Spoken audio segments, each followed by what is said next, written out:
Welcome to Babel, Translating the Middle East, a podcast from the Middle East Program at CSIS. Here on Babel, we take you beyond the headlines to take a closer look at what's happening in the Middle East and why it matters.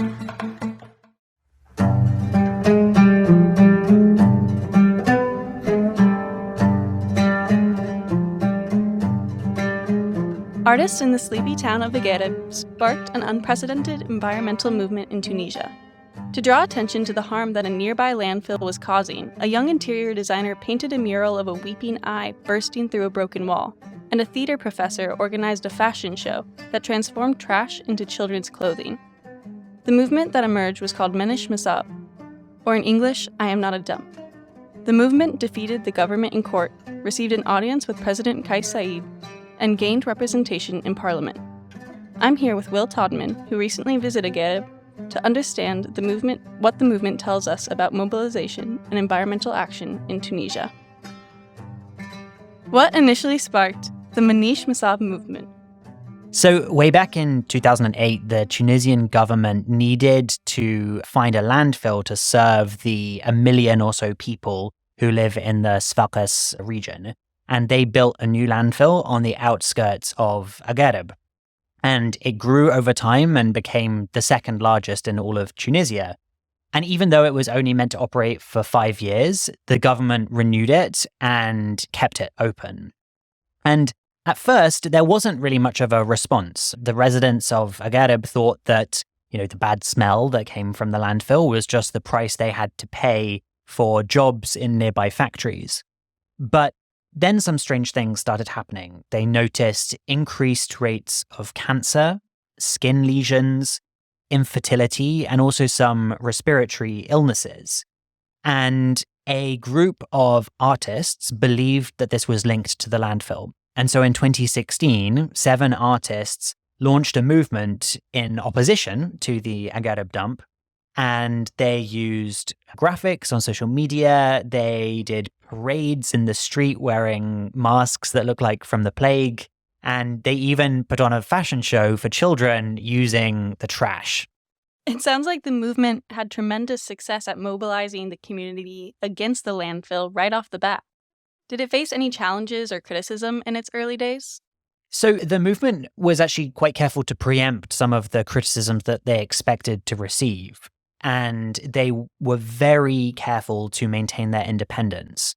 So they purposefully chose not to institutionalize into an official NGO. And they also made sure that they didn't affiliate with any kind of political party.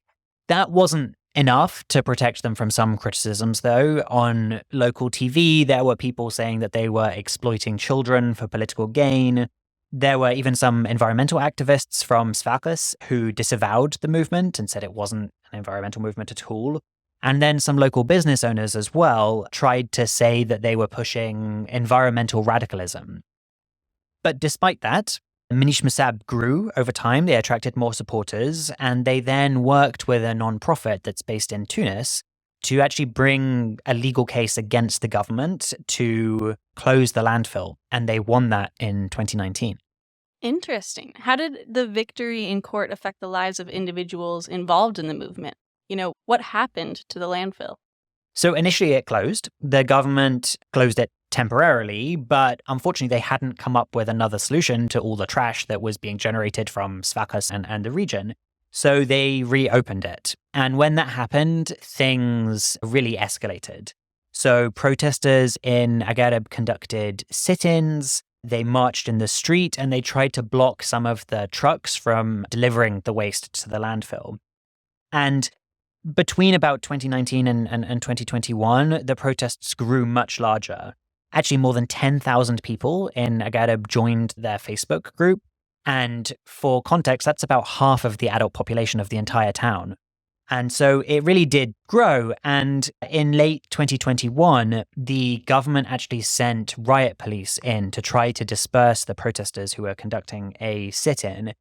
And during the chaos that ensued, a young man from Aghreb was killed.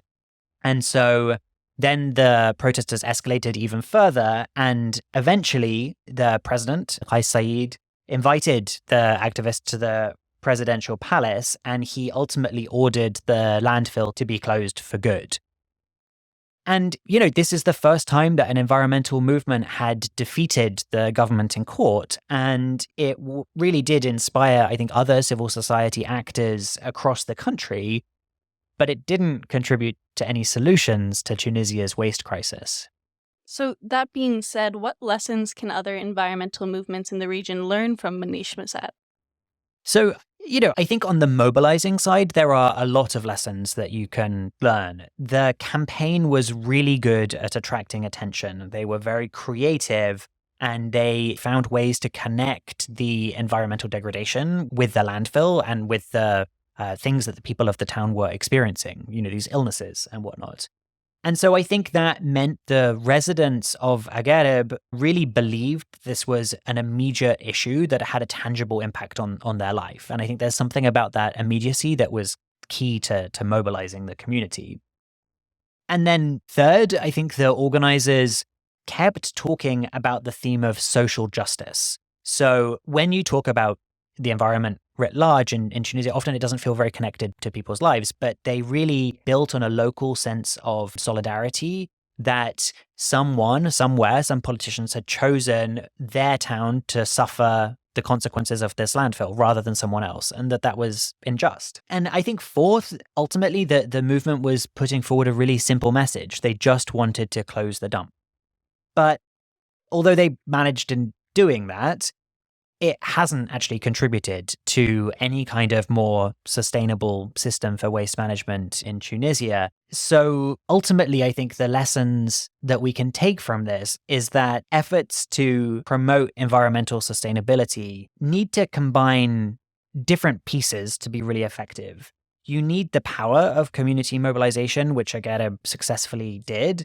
But you need to combine that with the technocratic expertise to be able to actually propose solutions as well and to advocate for change rather than kicking the can down the road.